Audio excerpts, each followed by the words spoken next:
This is Lori, my wife, or the woman who lives with me, I guess. Thank you. With whom I'm married. And there's just one quick thing I want to say about Lori, and it's her inspiration for this class. She came up with the title, The Needy Penis, not me. I wouldn't publicize this class as The Needy Penis if that was my idea, but it's hers. And Wait, can you believe that Sam finds that a little too provocative? Yeah. Yeah. Just saying. Dude. It's a man thing. No.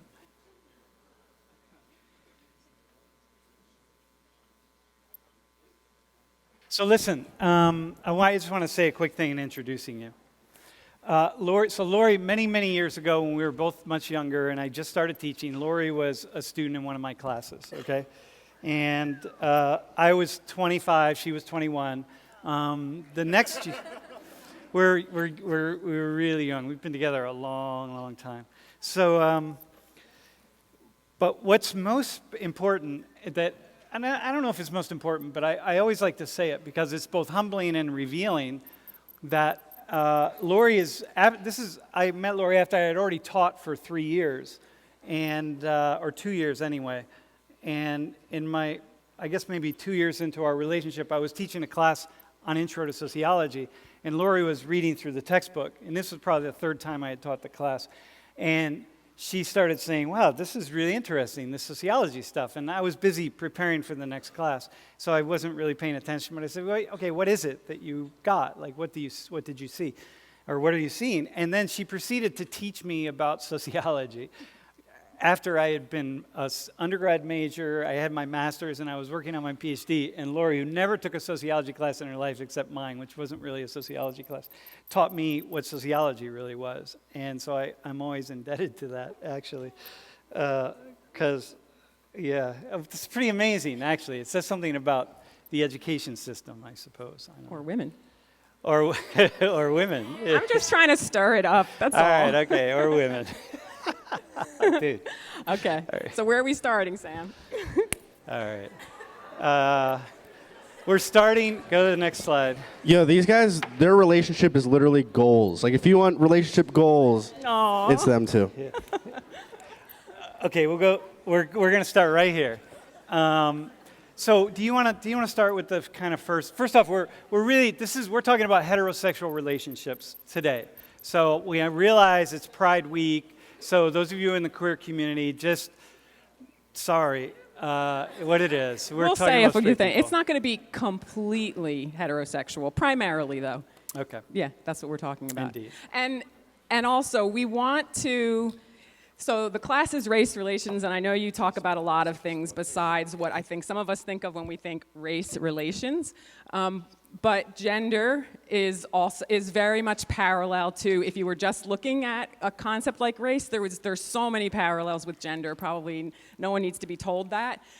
And yet, it kind of seems like we do need to be told that. So somehow it came to us, or to me. Actually, I think just living as a woman at this time in my life, I just started to see all these things going on around me that personally, inner things that I just started feeling really bad about. And one of them having to be with sex, which we'll be talking about all today. And then I came to a realization that there can't be something wrong with me. And eventually the Needy Penis lecture grew out of that thought. I can't be this wrong. Again, I'm not going to tell you the details right now, but that's where this lecture came from, being a woman and seeing things. And what I realized is that, wow, differences between genders, and again, heterosexual realm, go so deep that when we talk about things like jobs and education and differences in what people make, we are so skimming the surface, so skimming the surface.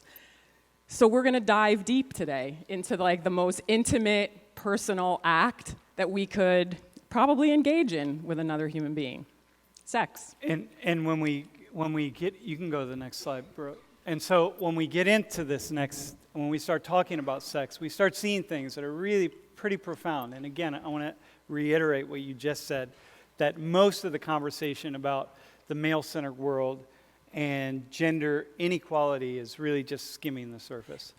And today we said we're not actually talking about inequality as much as we're talking about male-centeredness, maybe male privilege, male advantage. But we're going to use those words interchangeably, but recognize that we're just talking about seeing, putting on lenses and seeing, you should be saying this, the world that's built around men.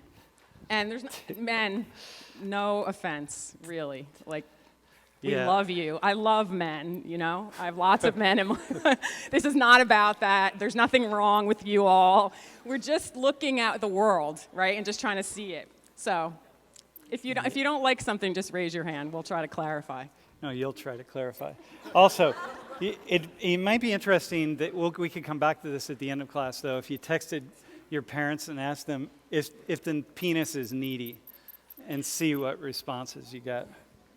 I don't know what kind of relationship you have with your parents. No, if you have a relationship with your mom, probably. Your mom in particular. Or like a mom or a grandma or an aunt, somebody like my age, middle-aged, and you just say, is the penis needy?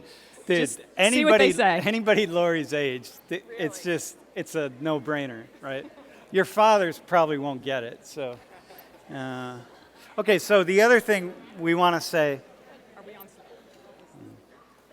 Oh, and if you get a good response, tweet it in. Yes, tweet it out to Jeff, and he'll collect them. The other thing we want to say as we get started here and talking about sex in a male-centered world, imagine ourselves. Well, we're gonna describe what we're going to move into next on the next slide is relationships and sex, and what we're talking about is just sex where you've done all your due diligence. It's basically equal. It's people are walking into it willingly and open-mindedly and open-heartedly, and you know there's consent. Consent, not a commitment necessarily, but there's consent. Yeah, in other words, and not just consent like you think this is okay, like enthusiastic consent. This is kind of a new term that's being thrown around. So it's not enough to just be like, yeah, I kind of want tea. It's like, I would love to have tea. Like, you know it, there's no question. So that's what we're talking about. The best world, the best moment for having sex. The best sex you can have, right here. It's like, yep, I'm in. I'm all in. Okay? So that's key. So what's sex look like? When you think about how sex is portrayed in the media.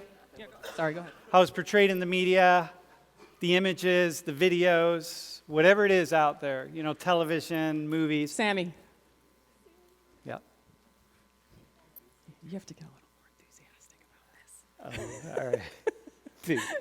Okay. Sam is like talking about this like, okay, everybody, point one, point two. Okay. He's a little more enthusiastic than that. Dude, thanks. Okay. All right. I mean, this is like a critical moment that we're in right now. Okay. We're going to... Okay, well, we're talking about sex. I'm trying not to build it up too much, but okay. Dude, sex. So picture Think about how you see it. Picture, when you think of the word sex, like what do you picture is happening when people are having sex? That's what we want you to think about. What does it look like, right? So here, let us walk you through what you generally see. You ready? It's fast. It's a quick progression from kissing to undressing to sex. Right. You go boom, boom, boom. And so what's happening, really, we're going to get very visual. People are touching, kissing, removing clothes. Maybe some clothes are on, maybe some clothes are off, maybe all clothes are off. There's bodies. And bodies are bouncing on top of each other. on top of one another. People are grabbing each other hard, like you're really into it, you know? Thrusting is involved. Hard thrusting, hard body movements, definitely a shared moaning. Right. Everybody's like in this together, so it's really shared. And wait, but hang on, just keep thinking. Just think about it, right? Because we don't want to lose this. So clothes are off, bouncing, touching, kissing, thrusting, moaning, and really fairly rough. This is really important. People are really just like going at it, you know, physically. So and then dude, and then when it's all over, which happens pretty quickly, the two straight people, they collapse in each other's arms in total exhaustion together. So Like, do we yep. have the image? Got it? You got the image. You see it, right? That's what you see in the movies and television, etc. Okay. So what did we just describe? What we describe? What's that, bro? The male perspective. What did we describe? What did we describe? Dude, porn. Yeah. Okay, porn. We describe sex from a male perspective. Sex designed for men. It's a little bit different, a little bit more subtle and important than a male perspective. It's just sex that's designed for men. So what do we mean by that? So what we mean is that the penis leads the charge, y'all, right? You get revved up, you get hot, you get engaged, you get aroused, you get ready to go very fast, just like the penis. And the penis leads the charge. Like the penis is ready to go, doesn't take much. And the harder, the rougher it is, the better, because that's perfectly adaptable to men. It works for men, and it moves forward, and then everything gets ready to go just so the penis can do what the penis needs to do. And what the penis needs to do is find some place to go. And that's this image of sex that we see. Right, so that whole bouncing, thrusting, that really fast, hard movement, that's perfect, absolutely perfect for men. That will, for most men, that's designed to create erection, orgasm, ejaculation, right? And speaking of that, when is sex over? When's sex over? When the guy ejaculates, when the guy's done, right? And presumably what happens? Is it just the guy? Because they both collapse in exhaustion, right? They both collapse. So it's both people. Because it's happening together. Because people are aroused, they're engaged, they're really into it, and then it's just big crescendo of energy, and then boom, collapse into exhaustion. Okay? Works. Works. That's what we see. It's out there. Common. Except that only about 25% of women, no matter what is happening, can have an orgasm during intercourse. 1 in 4 women. No matter what is happening, 3 out of 4 women, no matter how good the relationship, no matter how much attention to her body, only 1 in 4 women can have sex during intercourse. No matter how big the penis is, or small, no matter what's happening, doesn't matter, 1/4 of all women can have an orgasm, meaning are themselves physiologically fulfilled in the sexual act of intercourse to the completion. So when people are collapsing together, this is all happening, 3/4 of the time, the woman is unfulfilled. But it's okay, because the guy's fulfilled. Sex in a male-centered world. And what we're learning, and there's a really good TED Talk by Peggy Orenstein. She can tell you more about this, and because she looks at young women from like 15 to 25 or 15 to 21. That for a lot of young women, what you all do is replace satisfaction, your own physical satisfaction, with, oh, you're just happy that your partner's happy. That's good. Right? So when women say, oh yeah, I was satisfied, young women, what we are learning is they're actually meaning, I'm happy you're happy. That was nice to see you have that orgasm. That makes me feel good. But not me. But I didn't have an orgasm, and most women don't even know what an orgasm feels like. We can come back to most young women. that. We will come back to that. So one of the other issues is that men, when you ask men, like even oral sex, oral sex. So we're talking about cunnilingus and fellatio. Okay, you got that, oral sex. Okay, so even men report. Wait. Do you all know those words? Is that from like health education, or do we still use that? Cunnilingus. You get that. So 60% in their most recent oral sex experience in the United States, on average, 60% of men report that, yeah, the woman I was with had an orgasm. 25% of the women actually report that they had an orgasm. So there's lots of faking, lots of moaning, lots of pretending, lots of things happening that really aren't on the table. And not even a communication afterwards that somebody can feel confident enough to say, hey, yeah, I didn't really have an orgasm after all. I was just pretending it to be. The other emphasis that I think really matters here, and I want to go back to this, sex in a male-centered world. Think about the mythology of sex as it's talked about, the jokes, men bantering around with one another, all of the comments about big penises. It's all about a big penis. The bigger, the better. It's all the jokes. Think about that, y'all, right? Think about it. The bigger, like how big?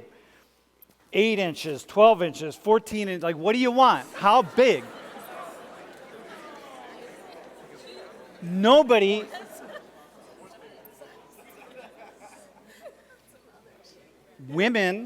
if women are not having orgasms during intercourse, how big can it be before it's just absolutely and utterly painful? And men don't even stop to think about that. Think about it for a hot minute. It's just this whole sort of genre of joking about the penis and the size, when in fact it doesn't matter. And in fact, the bigger is not the better. How could the bigger be better? Think about it, y'all. Like, think about having something just jamming inside of your body. How big do you want it before you say, like, nah, man, this is like really not cool?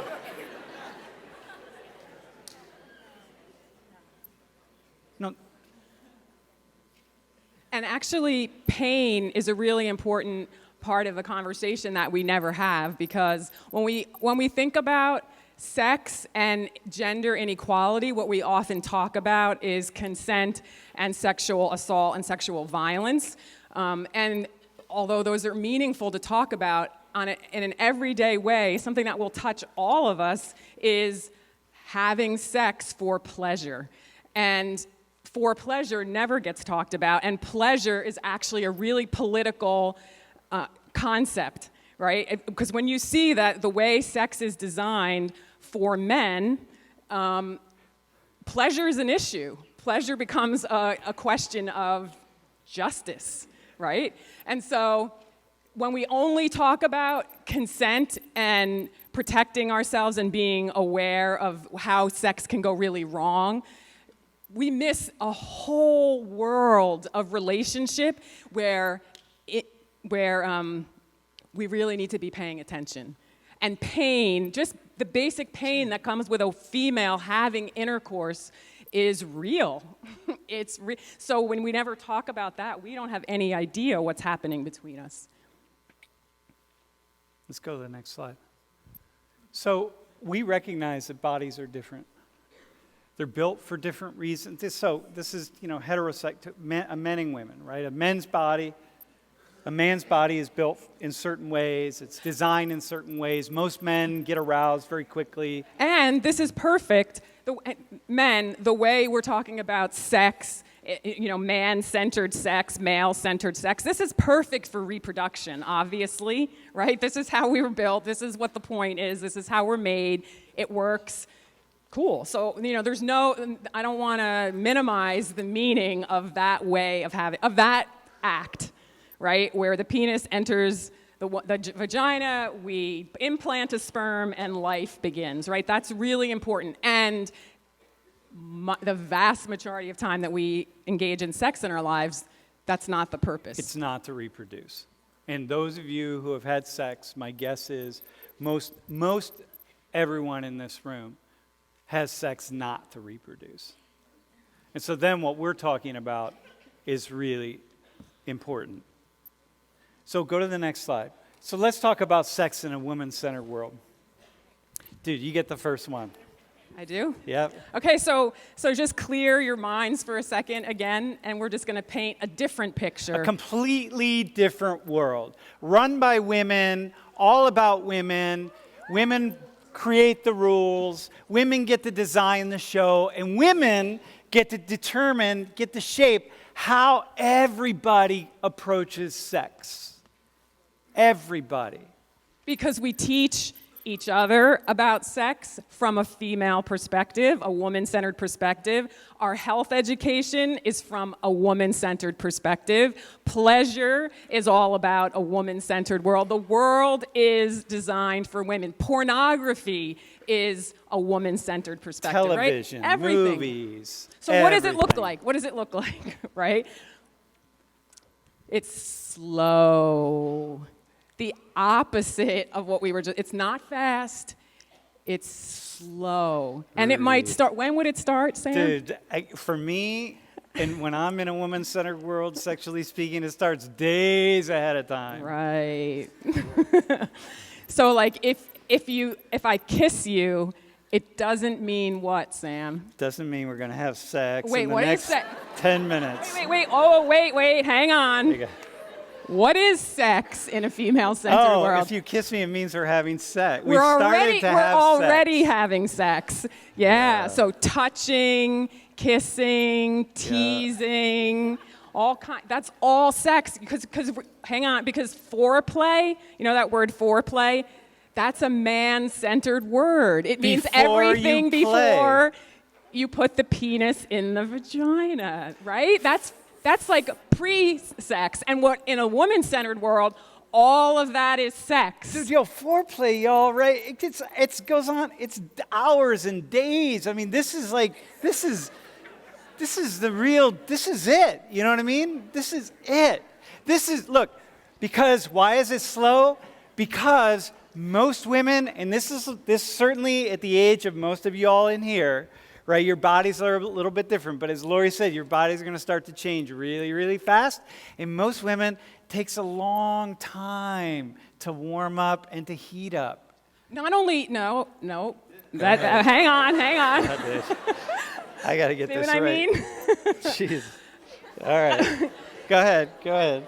It's just that if you're talking about pleasure, for a woman, that pleasure, the tension of that can be held in her body for a long time. It doesn't have to be released immediately. So it's not just about, it just takes us longer. It's just we like to feel it longer. You know, it's kind of sad that it goes so fast for you all. Yeah, you it know does what I mean? I know. But but there are drugs for that. We can work on that. Yeah, we'll we'll talk come about back that to it. later. Yeah. You know what I'm saying? So, woman-centered world, you got it? This whole thing is run by all these like, when you're watching a movie and the people are having sex, it's going to go on for days. There's going to be multiple scenes, multiple places. It's Yeah, just part of the exactly. Lots of touching, lots of kissing. It's soft, y'all. It's soft. The hard, rough thing, that's not going there. You know, in that final moment when you're like most heated up and ready, that can get a little bit rough, but for the hours and days before that, soft. Got it? And what else, Sam? I don't know. What else do you have? He doesn't know. Oh, gosh. Wait, how could you forget? There may or may not be. No, this isn't the one. I thought you were going to do the other one.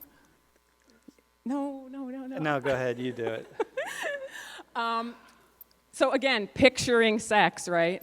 Multiple orgasms. Oh, yeah. Right? You know, the image that we were just talking about where it's like that one apex climax and then they both fall over. Well, for women, they're not done. That's They don't just the beginning. What is this? There's like, women can have multiple orgasms. And women, if you don't know, the vast majority of you can have multiple orgasms. And if you don't know that, well, now you got something you can go discover.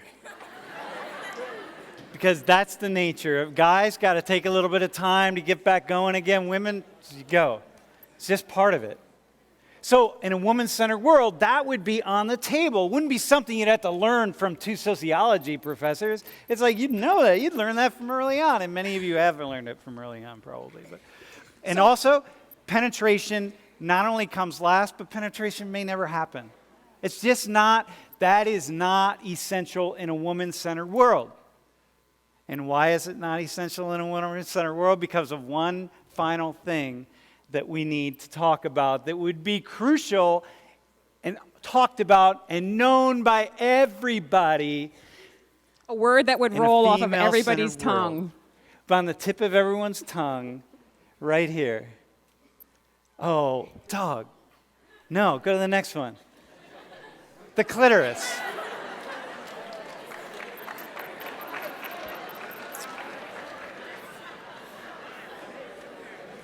And you would have learned that it owns a home as well. Look, the clitoris, you all right? Guys, hey guys, real fast, straight guys. There's this part of a woman's body. It's the key arousal area. It is the piece of the part of a woman's body where all the arousal energy is focused. And, before you continue, from what we can understand scientifically, the only role of this organ in a woman's body, the clitoris, is for pleasure.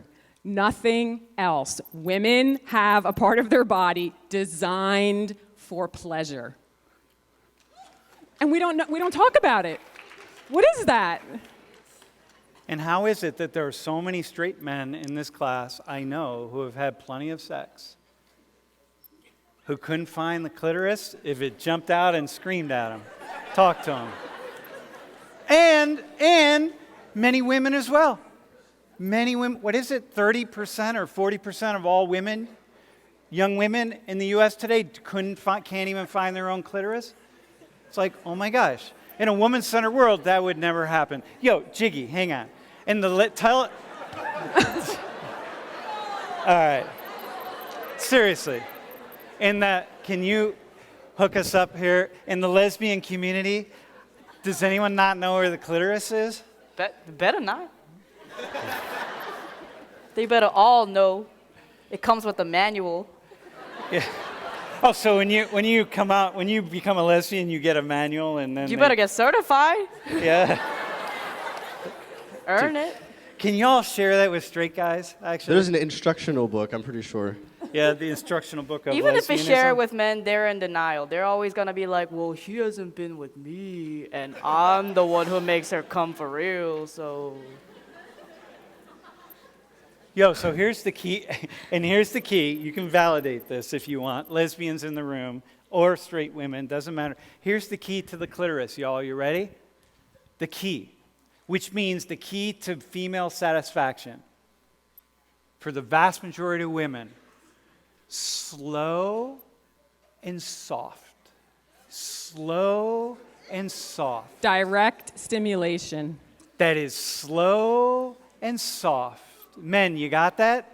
The complete opposite of everything that straight guys ever hear about, learn about, read about, is all over the media. It actually, sex that's most pleasurable for women is the opposite of how it's portrayed. Yep. Slow, soft, and steady. Banging, hammering, all those words verbs? that people use or we use to talk about sex. What do we got? Can we go with some slamming, banging, hammering? Oh yeah, I really hammered her last night. Like, oh really? Oh, so what's that mean? You were really working the clitoris then, weren't you? Slow and soft. Actually, if you slam or bang the clitoris, it goes numb. So it actually is the complete opposite of what actually stimulates and gives pleasure to a woman. So we have a real conundrum between us, men and women. Sex in a male-centered world, y'all, right? Like, think about this. Sex in a male-centered world. And sex in a female-centered world. Think about half of the population is really regularly unsatisfied. And we don't care enough in the world. We don't care enough to really have these kinds of conversations. So now we've been talking to men on some level, at least kind of implicitly. Straight men. Gay men are cool with it, right?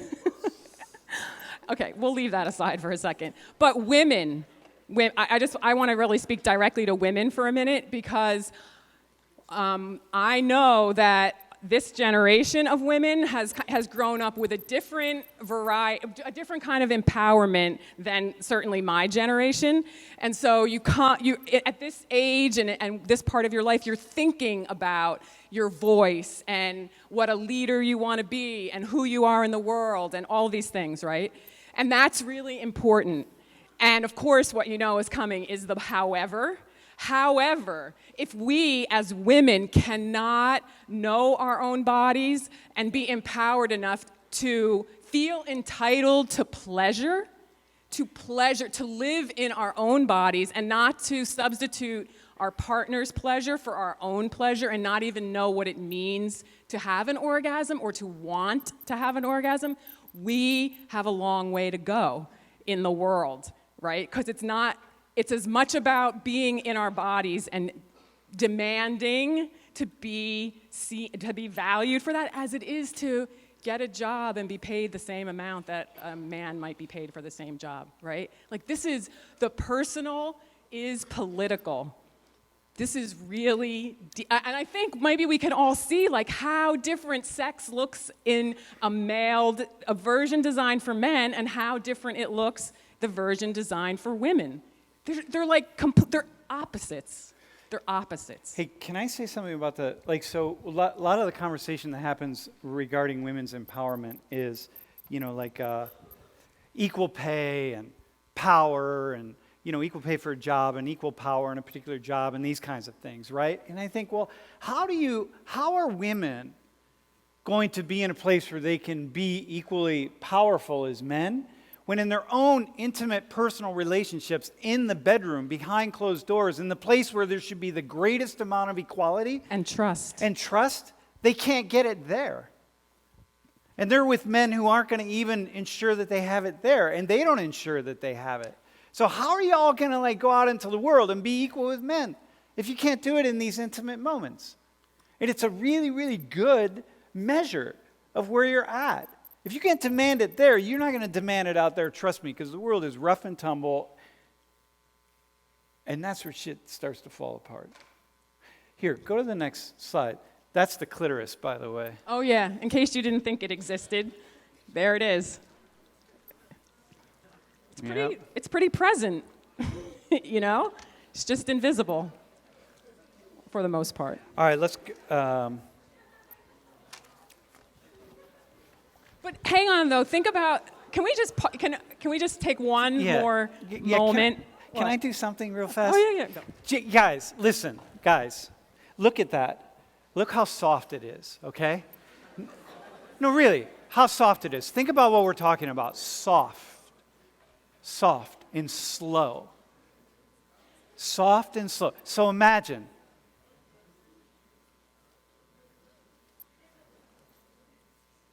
Imagine the whole world is saying, in order for that to receive pleasure, it's got to be hard and fast. So let's turn it around for the guys. Think about when you're having sex. And think about how it feels when a woman touches you in a certain way. Imagine if women learned that the way to really arouse a guy, the way to really please a guy, is to just grab his balls and just start squeeze them really hard. And when the guy's saying, I'm not sure if that's really working, squeeze him harder. Grab him harder. Jerk him around. Really get him. And just bang him. Oh, it's not working. Hit him a few times. You know what I mean? Just keep working it. It's like, no, you got to bang those balls. You got to hammer those balls. You got to really. And the guy's like, I don't know, dude. Slow down. But yet, you get done, and what does the guy say? It's like, and she says, how was that for you? Oh, Christ, it's over. Yeah, it was good. Oh, yeah. Thank God that's over with. And then you walk away like this, and she thinks, oh, yeah, I really hammered that guy, and oh, geez. Come on, dude, seriously. On one hand, it's funny, but that's the reality of what we're dealing with here. A whole world that's set up to say, just hammer, go ahead, hard, fast, rough. It's come on, man. Do you want to take a question now? Yeah. Dude, we'll take a question right now, dude. See, I can definitely see what you're saying, but I partially disagree with that. Because... What, that? Which part You do want you your disagree balls with? hammered? What? You like getting your balls hammered? I'm saying that, you know, a lot of with sex, it's a lot of give and take. Yeah, And- right, okay. And I've heard experiences from other women and, you know, with my own experience, that women have, there's some women that, many women that want, that say, like, there's definitely sensual and intimacy in sex. Okay. You know what There's I mean? what? Sorry. Sex is definitely intimate and sensual and beautiful, but there's also parts of saying that the guys are just always aggressive because that's what they want. I disagree. Okay. Oh yeah, this is a really, really good.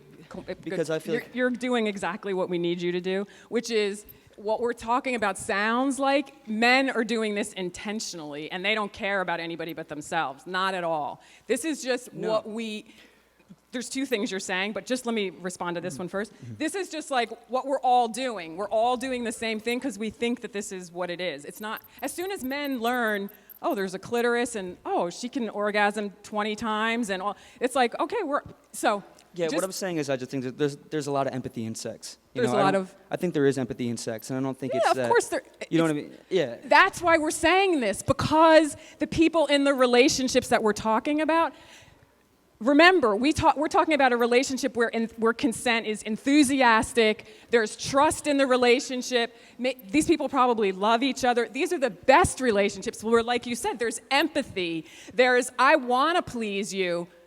But men and women together are in a system that is designed to, that men are at the center of the system, not because of individual socially men. constructed, yeah. Exactly, just like white supremacy is the same thing. There are most white people are not going around like, hey, everyone, do it like white people do it. Do it like me. Hey, Chris, you know what? I want you to be like me. We're not doing that. It's just like the world it was designed, and now we're all living in a world that white is a standard. Okay, it's really the same. So I'm so glad you're saying that. Let me From both also sides, respond to one other thing that you're implying. Dudes, y'all, here, check this out. I'm going to get personal for a second. Yeah, all right. No. Look, Okay. after we started having sex, and a couple days have gone by of lots of slow, casual touching, kissing, and we're building up. And then our bodies really come together. There's that moment right before, like when we do have that kind of climax moment, it can be really fast, it can be really hard, it can be really aggressive, it can be all those things because we've reached that level of equal intensity. So it's not that never happens or it can never happen, it's just that's like the final moments. It's everything leading up to that is the soft and slow, and you got that, right? Or maybe just diversity is the key. It's just recognize that there isn't just one way, that some people need things to be designed this way and other people need it to be designed this way. Okay, can we go to the next thing? So here's something Oh. else, right? Next slide. So here's what happens. All sex is designed for intercourse, and the two people when they have sex, they should both orgasm together. And what happens when the woman can't orgasm during intercourse? She has a problem. It's her problem. So all these folks are out there in the world trying to figure out what's wrong with women's bodies and how can we fix women's bodies so that they can have an orgasm while having intercourse, because it's a male-centered world, as opposed to saying, whatever, obviously, if 3/4 of all women can't have an orgasm during intercourse, then the woman's body's not meant to have an orgasm during intercourse, and therefore the problem might be something else, but it's not the woman's body. So, Well, and even the language, a woman can't. It's like a man can't have an orgasm unless he's thrusting his penis inside of something. You know what I mean? You wouldn't say that, but it's like women can have orgasms when this is occurring. Men can have orgasms when this is occurring, right? It's just a slight shift in how we think about it. So are you going to show any of this? No, but just can you talk about these? Like there was like injection to a woman. They were trying to measure the distance like this distance between the clitoris and And the vagina. the vagina to see what's the optimal distance in a woman to have the perfect amount so she can have an orgasm during intercourse. Well, who cares? No, yeah, there was a scientist who was saying maybe the problem is that the clitoris isn't in the right spot. It should be lower so that when the penis enters, it's really hitting it at the perfect spot. It's like, what? This is it. This is how it was designed. All women need to have surgery now to make their clitoris put it in a different spot, and then it'll work. Just move your tongue a little bit. That's all. You know what I mean? Or your finger, whatever. I don't know. Just shift it up a little. It doesn't really matter. But holy smokes, really the insanity. But, dude, can you say something about the needy penis, where the title comes from? Oh, you were going to say Oh, it. okay. Wait, Look, here's the needy penis idea. Wait, did we get any responses from moms or Do we have any aunts or responses grandmas? yet? Wait, well, should we wait till we get a few more? We'll wait till the break. We'll get a few more. We're taking. Okay. Listen, here's the needy penis idea. So, Lori... What's making you say this now? Are we in that realm? Yeah, we're in that realm. Okay. It's time in this lecture, in the talk, in the presentation. So Lori one day said, you know what? If the world was a little different, if we responded to the penis or to men and the penis in the way that people respond to women, like women, we're always talking about women as being needy. Oh, you're needy, you need to talk, you need this, you need that, you need all these things. It's neediness, like a really negative thing. And she said, men are needy. If it was a woman-centered If in a world. woman-centered world, men, not only would men be needy because they need sex all the time, but the penis would be needy. We would regularly talk about the penis as being needy. It needs to have sex. It needs to be attended to. It needs to be dealt with. It needs all these things. And we don't talk about it that way. In this kind of negative, this way. And if we were in a woman-centered world and the penis was called needy, I would be against that idea personally, because I don't want to be in a world where it's either centered on women or centered on men or centered on white people or centered on Muslims. My vision of the world is that we don't have to be centered on one. But it was funny to me to think about, and it actually kind of helped me as I was going through my life, to think, there's nothing wrong with me that I don't want to have sex every 5 minutes. It's because the penis... Not that I do, right, or but did. Why don't I just call the penis needy instead of a woman frigid? Whatever that word, we have many different words for that. And so, that's where the needy penis comes from, not because it really is meant to be the foundational idea of the lecture. So, fun. Can you go to the next slide? So in a woman-centered world, right, where guys are wanting sex all the time, instead of, there are all the drugs that are coming out now for women to increase their desire. Take this drug, it'll increase your desire, because women's desire starts to drop off over time much more quickly than men's desire. So have this operation, take these drugs, take this, whatever it is, right? In a woman-centered world, guys, we'd be taking drugs to decrease our intensity of our arousal. It's clearly you got a sex problem. You're aroused all the time. Even though it may only be through 2 times a week or 3 times a week, doesn't matter. It's too much. We'd have operations where we'd be cutting little pieces of the foreskin so that you don't get aroused so quickly and you don't have premature ejaculation or whatever the case is. Because a woman, that's a real problem for a woman if you're really engaging at that level. It's you can't have an orgasm quickly. Me as a woman, I need a couple hours at least, maybe 2 hours, and you're done in 10 seconds? Come on, get this going. So we'd have all these different ways in which men would be the problem. The penis would be the problem. Men's sexuality, men's bodies would be the problem. But right now, it's all women's bodies. It's wow, we got to fix that because you got to keep up with men because men become the standard. And so what do we do with the paradox and the contradiction of being in relationships, physical, intimate relationships as heterosexuals with people whose needs are in some ways in direct opposition to our own, just in terms of the physical body? To me, this is the opportunity we have to recreate the world, right? Because we can communicate, we can talk to each other, we can deepen our understanding of these other bodies, right?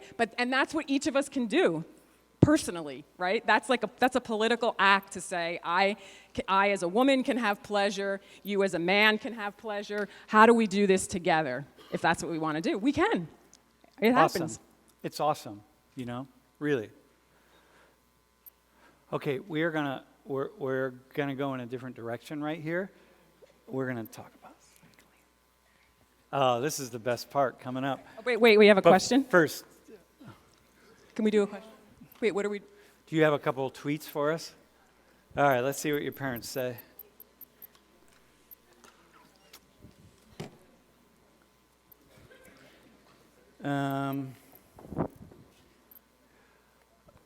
It's from, I need some context, but I'm answering the question based on my source. I'd say yes. All right, yeah, definitely.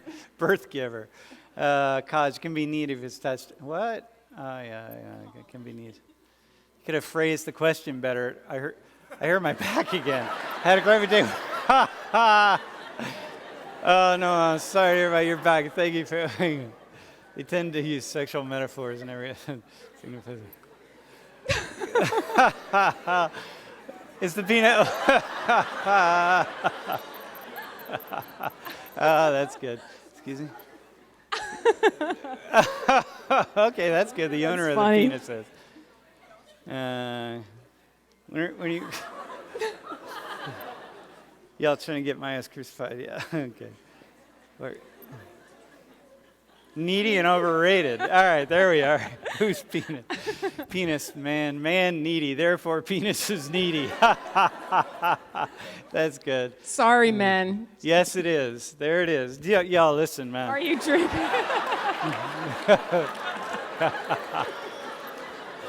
That's funny.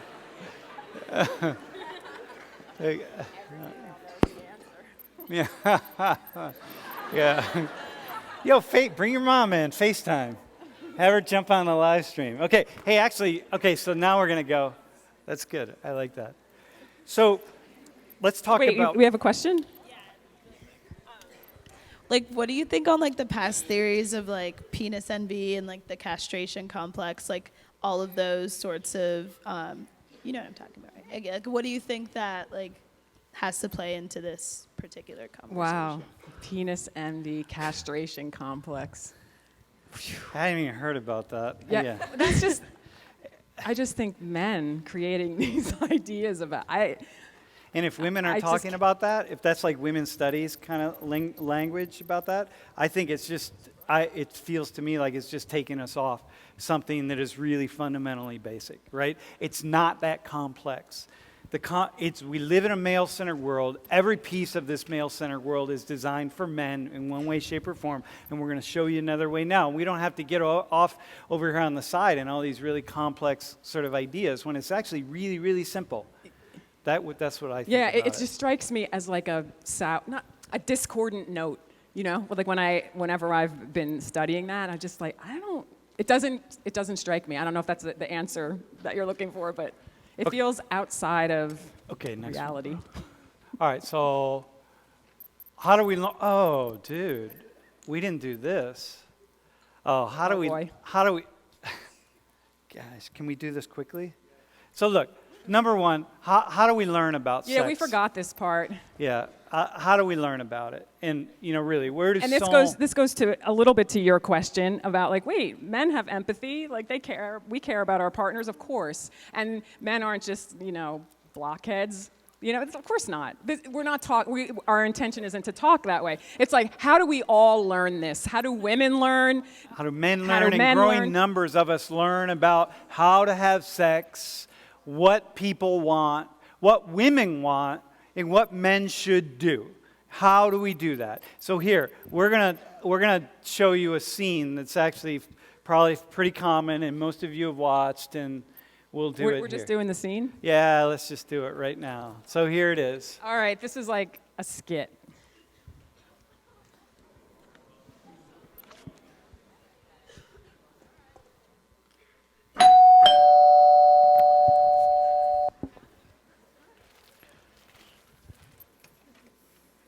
Oh, hi. Got your foot-long hoagie. Oh. Hey, thanks. Can I come in while I get my wallet?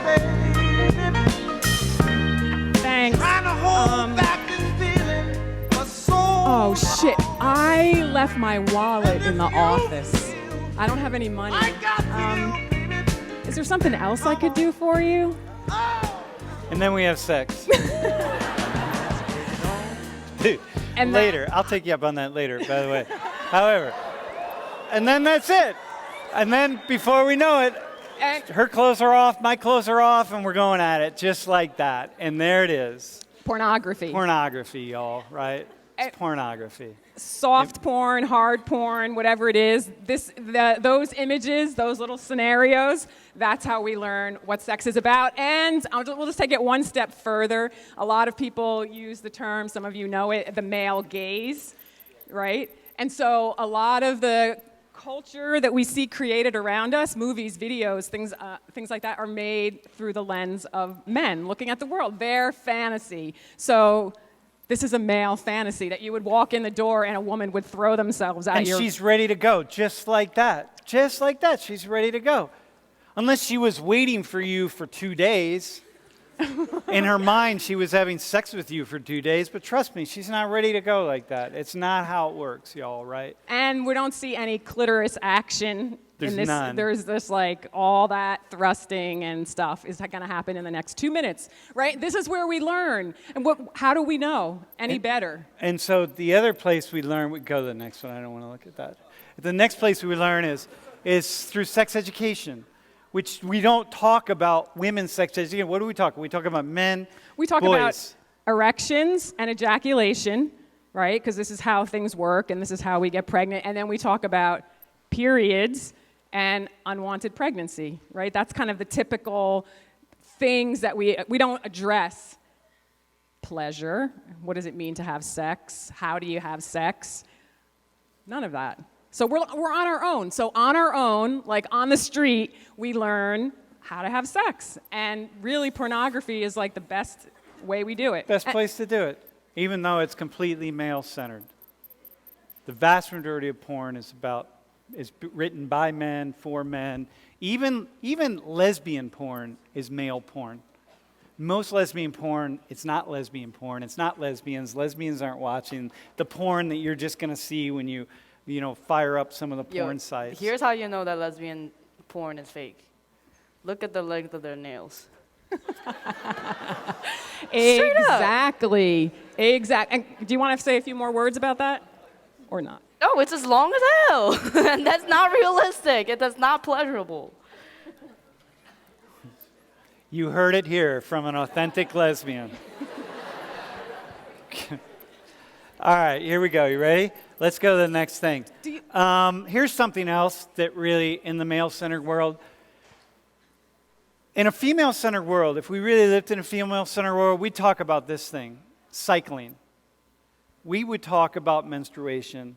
Menstruation would be part and parcel of every aspect of society. Bleeding, a woman's monthly. In a female-centered world, it wouldn't be something that we'd shy away from, we'd hide from, that women would be encouraged or supported or whatever to be shy about. It would just be part of everyday conversation. Half of the human population cycles. Once you start your menses, and then before you finish your menses, half of the population is cycling. And cycling doesn't mean just once a month. Cycling is all month long, going through the ups and the downs and the different parts of cycling. Being a cycling person. A cycling person. 50% of us, right? So again, just think design, use your imagination. If it was a woman-centered world, we wouldn't have work weeks. We would have work months, because that makes sense to the way a woman's life is designed, because every single day, it's either day 1, day 15, day 19, day 28, day 1, day 2. You're never not on a cycle, and our work worlds would be built around that. Of course. Yeah. Like the idea that we show up every day to work and every day is the same as the day before, it's not. And we just follow the man's schedule, because the male schedule can just be the male schedule. Well, the non-cycling person's the schedule. non-cycling person's schedule. So Right. you think about all the pieces of it, how much we don't talk about it. How much is this not part of the conversation? It's just right now, how many women in this classroom are, I mean, you're all cycling, but how many women are, you're going through different parts of your monthly cycle, you're feeling certain things. Like this classroom would be built. There'd be seats that are built for women who are in the like the cramping part of the cycle, where you sort of sit back, like, chairs where you can sit back. We'd have heating pads that you would get. You'd plug the heating pad into the chair, and you would sit in this classroom like that. If women were in power, those are the kinds of things that we would have. Of course you would do that. Women, you'd be like, damn right. Heating pads in every bathroom, heating pads in every office. Everybody would be comfortable with it. And if men weren't comfortable with it, be like, get on it, guys. Get comfortable real fast, because this is just a natural human process that we go through.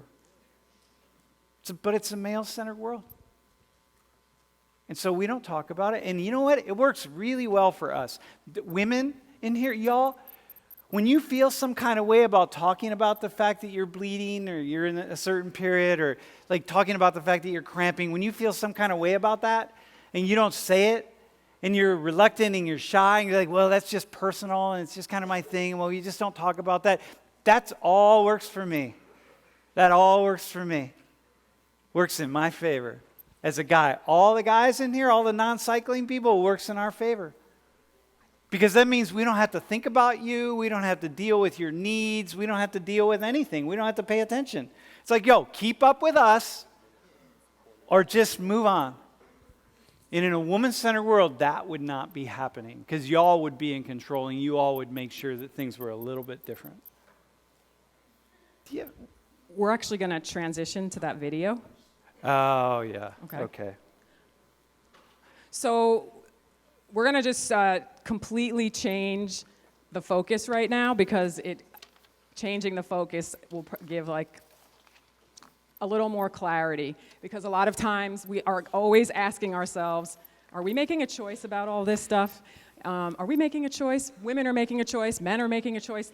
We want to look at that, and we're going to give a comparison that is a race comparison. And before we put this video on, Wait. What? Yeah.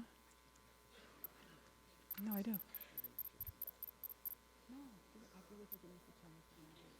Yeah. Okay. Okay. Let's. I do.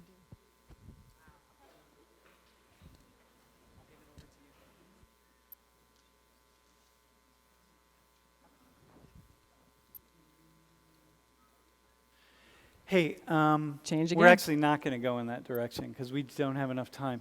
Do you want to say something else just that you could add into because I said a lot there about cycling and, Lori is a woman who, when I met you, your periods were actually pretty easy. And then you got to a period, part of your life where for many years they were really difficult.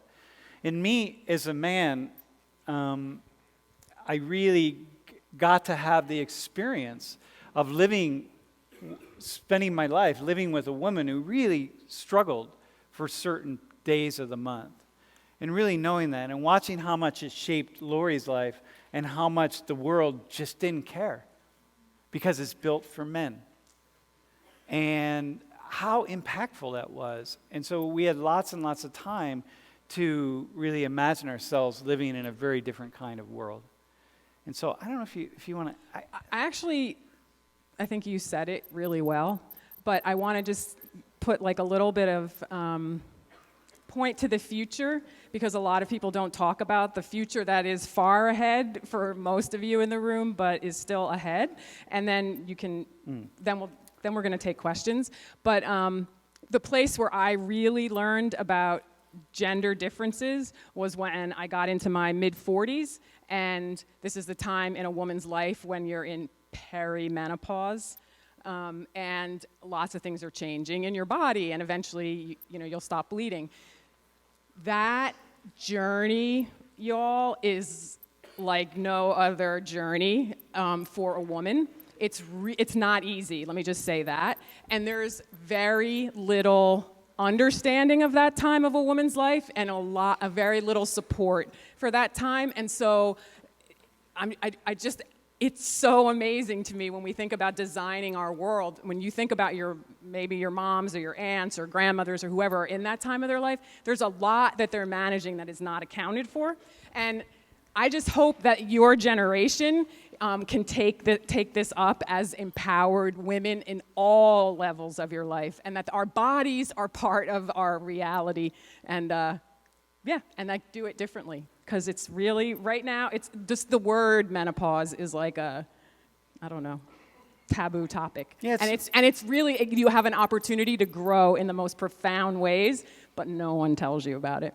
So that's what I would say about bleeding. Yeah, well, it's amazing that here's this thing that almost every single woman is going to go through. Many of your mothers are going through it right now.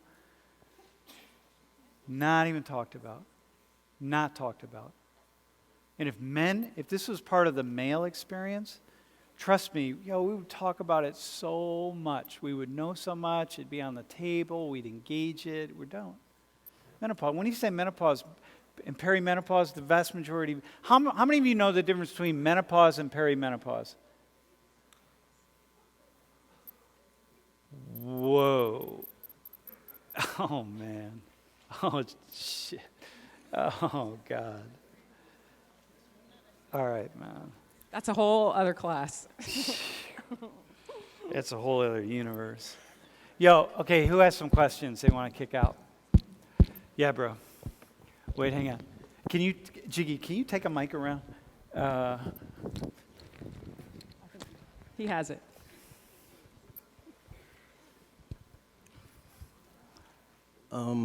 Since you guys, I guess, have such a good idea about sex, I'm guessing you guys have a pretty good sex life. Dude. And what's the question? Like, is that a question? Do we have a good sex life? Is that really the question? That depends on your definition of good. Or sex? Or sex. I mean, y'all been together for a while. Yeah, we are like so blessed to be together and to love each other the way we do. Honestly, that is like it's so many dimensions. And the dimension of sexuality is so much more than sexuality, because it involves us having to talk and wrestle and struggle and whatever. And yeah, I'm still like, my heart flips a beat when I'm in his presence. Yeah. I'm serious. Yeah, dude. So it just kind of goes along. Not, sometimes. Yeah, and she still doesn't get aroused as quickly and as often as my body would like. Yeah? True story. And I've come to accept, and I really work on that. I start planning ahead 2 or 3 days. Like, geez. Anyway. Yeah, excellent. No, but that's serious. Yeah, thanks, bro. Who else has a question? Hi, I have the mic over here. All right. Over here on the top. Nope. Hi. All right, okay, guys, thanks. Okay. Okay, so I guess this is a question for Lori, and I guess, Sam, you can give your opinion also. I just wanted to know what your thoughts of 50 Shades of Grey and that whole series and how women have been responding and how men respond to it and all that kind of stuff. I really wish I could respond to that, but last night I was like, I have to find out what this 50 Shades of Grey thing is about, and I don't know. So I literally can't answer, because last night I was like, I got to look into that. So I could answer soon when I do. I'm really sorry I can't answer. I will say, though, that one of the reasons, though, Lori and I don't watch many movies. We don't have a television. We've never had a television, and we don't watch movies. We watch probably 2 movies a year. So we watch just enough to know what's going on, right? So we're sociologists, ideally, right? But sort of our vision of sexuality is really focused just on us. Not seeing other images, we're just not engaged in it at that level. But yeah, I'd like to look into that also. Yes. So just going off of that 50 Shades of Grey thing, is masochism an actual thing then? And where does it come from? Like, So the masochism thing, right? Like so this kind of masochistic ideology. I think it comes from the male standard. I think. Look, clearly there are some women who want. Look, any fetish or thing, anything you can imagine sexually, someone's into, right? Someone gets off on rubbing the face of their watch and like it arouses them. I don't know. You know what I mean? Tapping their head and rubbing their belly at the same time. Like it arouses them. Whatever you can imagine, somebody's aroused by it, okay? So some people are aroused by really fast, hard, aggressive sex, including women, and that's fine, but the vast, vast majority of people aren't. And I think that comes from this male ideology. And I think lots of women, y'all straight women, you convince yourselves that that's the kind of thing that you want. And so I think that's where it comes from. Yeah, you have to, else you're going to be happy, right? Really. Gloria. You have a question? Yo, Jeff, right down there. So, as a woman, what's the best way for me to take control of my sex life so I can actually come more often? Dude. Whoa. Yo, Jiggy, can you answer that? You need to hear the answer from a lesbian.